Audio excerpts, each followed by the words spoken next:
Hello, Dr. Brad Hulsebus here, and welcome to another edition of Ask the Chiropractor.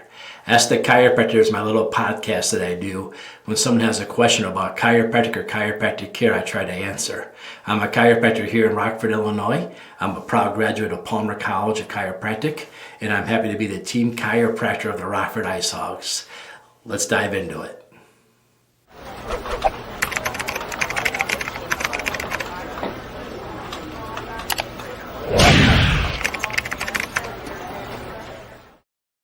Well, hi, and welcome to another episode of Ask the Chiropractor. Today, I want to kind of go back to how this whole thing started, me doing this podcast. This podcast started because all too often someone's been suffering for a really long time, not getting the chiropractic care they need because they were giving advice by somebody uneducated in chiropractic or unknowledgeable in chiropractic who came off as an expert in chiropractic, or an authority, I should say, in chiropractic. What do I mean by that is basically they asked their physical therapist, they asked their family doctor, they asked their orthopedic doctor, they asked a nurse, they asked somebody in the medical healthcare system whether or not chiropractic could help them, and they were giving the wrong information because they asked somebody, this person they asked has no background knowledge or education in chiropractic. Rather, they have an education in, like I said, physical therapy or something else, but yet they gave an answer and that answer was incorrect. And that allowed this patient to continue to suffer longer than they needed to or they should have had they just been given the correct advice in the first time, which should be simply, you should ask a chiropractor that question. Here's a couple of chiropractors I recommend. Here are chiropractors that I've heard good things about for my patients. That would be the correct answer. That's the answer when you ask me for a name of an ear, nose, throat doctor, when you ask me a question about your teeth, that's the way we answer it here. We don't try to say, oh, well, I'm a chiropractor. Let me tell you about gingivitis. That's not what we do.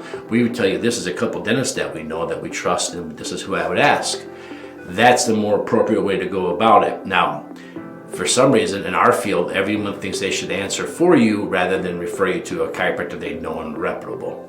First, let's talk about how do you find a reputable chiropractor. Well, one, your doctor should know a few. Just like I know a whole bunch of internists, I know a whole bunch of ear, nose, throat doctors, I know a whole bunch of orthopedic surgeons, I know a lot of things, and I know who to refer you to, who I work well with. Now, if your medical doctor has no idea of any of the chiropractors in your area, you're still struggling to find a chiropractor that you can know and trust, I would then go to the state associations. Like here in Illinois, we have the Illinois Prairie State Chiropractic Association.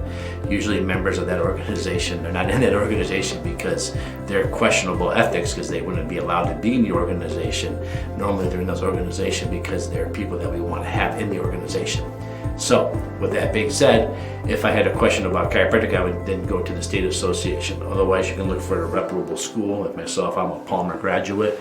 You go to their site and you can find alumni that they work with in their area. In the school, if they find that these alumni are good, like myself, we have student interns here. We call them preceptors. If we have preceptors here, then the school knows that I'm good enough to be trusted with their students to help their education. I surely must be good enough to take care of you, reputable to take care of you. And lastly, our national association. I'm in the International Chiropractic Association. I am the state rep of the association. I'm on different boards and committees, those things too. And another good way to do it too, we're the team chiropractor for the pro team here in Rockford, the Rockford Ice Hogs. And we went through a vetting process with them to make sure that we were good chiropractors. Otherwise, they wouldn't have gone around their $1 million players taking care of them if we didn't know what we were doing. So those are ways to find reputable chiropractors in your area. But let's talk about why you shouldn't go with the medical doctor says. It's really simple. They don't have any education on what we do. Now, in the Ice Hog locker room, we have an internist, we have emergency doctors, we have general surgeons, we have orthopedic doctors, and we have a dentist. And it's interesting because the way we ask each other questions, because none of us do things in those healthcare fields, so we ask a lot of questions of each other there. It's really weird to me that a lot of them then will tell you not to see a chiropractor, even though they made it abundantly clear to me that they really don't know what I do by the questions they asked me. And they said, hey, we had a patient said they went to the chiropractor and this happened. Can you explain that to me? And I'm always happy to do that, just like I am with you. But still, I asked them not to try to answer questions. Actually, 2 or 3 of them won't answer your question about chiropractic because they know I do this podcast and they just refer you to me, which is awesome, right? That's the way it's supposed to be. Why isn't it like that more? Well, you have to go back in history. You have to look at what Chester Wilk discovered. Chester Wilk was a chiropractor in the Chicagoland area who discovered the AMA was trying to contain and eliminate chiropractic. Literally, that was the name of the program, how to contain and eliminate chiropractic. They called it the vision of quackery. And they had a whole program set up and everything designed just to try to destroy chiropractic. Dr. Wilk found out about this and he actually sued the AMA, the United States Supreme Court. I would challenge you to hit pause right now, grab your phone, Google search Chester Wilk, W-I-L-K, versus the AMA and see how that went down. It did not end well for the AMA. It turned out the AMA was spreading all kinds of lies and nasty stuff about us. So again, same like with the American Heart Association a couple of years ago, did a whole study about how chiropractic adjustments can cause strokes. Well, if you go to PubMed, right, number one place to do the research, Cassidy totally debunked this entire propaganda that they ran on us and told us how false it was and how the narrative was constructed to make it look bad. So don't even trust like what American Heart Association says about chiropractors. Don't trust what the AMA says about chiropractors. Trust what the chiropractors and the chiropractic group say about chiropractors. Again, we just constantly push out new research all the time, debunking these things. It's actually quite frustrating and tiresome because I just had a patient that's been bedridden for over a year, taking opiates and pain meds for lower back pain, and she didn't come back here. She'd been here 10 years ago, but she didn't come back. She had moved away and she came back to the area and she was told that by her doctor that she's beyond what a chiropractor can do. And I gotta tell you, after one adjustment, this patient already started getting the benefits of getting relief after a year of being bedridden, failed physical therapy, and just tons and tons and tons of those harmful medications. So get them to the chiropractor. Go ask the chiropractor these questions. Don't ask the family physician. They just don't know. What do we share? I mean, obviously, I told you we work together in the ISO locker room. It's not a constant fighting relationship. We definitely have some things in common.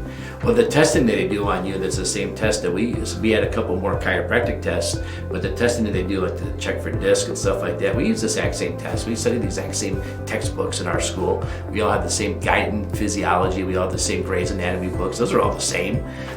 So we do the same testing that they do, plus a couple extra chiropractic tests. X-rays, MRIs, we use their images. Now, the X-rays, most of the time you can use them. I say most of the time because we want to see you standing up. We don't want to see you laying down. We want to see your posture. We want to see how you carry yourself. We want to see your alignment, right? That's chiropractors look at your spinal alignment. It's really good for you to be standing up so we can see your alignment. But if you have X-rays, bring them in with you your first visit. Don't assume the chiropractor can access them.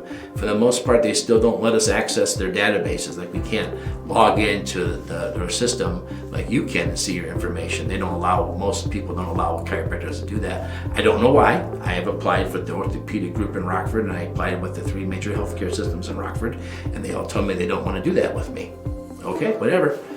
So now I don't want to do it with them. No, I'm just teasing. Because we have the same type of software in our office. And everything's the same. President Obama made sure everything was the same. Everything talked to each other. That was part of the Affordable Care Act. But we don't have access to those records. So make sure you bring them with you. When you come in and say, no, I had x-rays taken at the hospital. I just want to use those. Great. Do you have them with you? No, but they said you can log in and see them. No, we can't. They don't let us do that. So make sure you bring them with you. So we do share that. Now, we might have to retake the x-rays if you were laying down, but for the most part, a view of your spine is a view of your spine. So we can most of the time use those depending how old they are. So we do work together. I don't want this to come off as medicine and chiropractors don't work together. I have the attitudes I would never see a medical doctor who wouldn't tell me to go see my chiropractor or say bad things about a chiropractor. I would also never see a chiropractor who says bad things about medical doctors because they all serve their purpose. Medicine's excellent when it comes to crisis care. If you're having a heart attack, if your bicep muscle in your arm tears, medicine does amazing things. But chiropractic, just like physical therapy, just like strength conditioning, just like mental health, we're more about long-term maintaining and keeping it going. Medicine's not as good at those areas. And my medical friends agree with me. They don't like doing that kind of stuff. They like treating the crisis. They don't like having to do the long-term stuff. It's not their thing. It's a square peg, round hole. So Always ask a chiropractor. That's the bottom line. Regardless of what your medical doctor says, I had a medical doctor the other day tell me they shouldn't be getting chiropractic care. I said, well, which chiropractic school did you go to? And they said, we don't know, but we can't do those things that we see on the internet on your hip. And I go, dude, we know tons of different ways to adjust the hip. You saw the most aggressive way that gets people the most excited on TikTok and YouTube to share videos. Doesn't mean that's the only way. I know I learned 14 different ways how to adjust the one bone in the top of your neck. Come in to see me, we change things, we rearrange things, we make things work for you. If you had a medical procedure and the doctor says now you can't get any more chiropractic care because of this procedure, make sure you double check that with a chiropractor, because 9 out of 10 times you still can. And even if you did have that done and we can't do chiropractic care there, there's still a lot more vertebrae up and down that we can still influence and help you change things. So again, the whole reason I made this podcast, I've been going at this now for almost 2 years of doing these podcasts. People have a question, ask the chiropractor. This is the main reason. And every once in a while I like to come back and rehash the main reason the podcast exists. So trying to stay positive here at the new year, trying to hopefully increase more communication.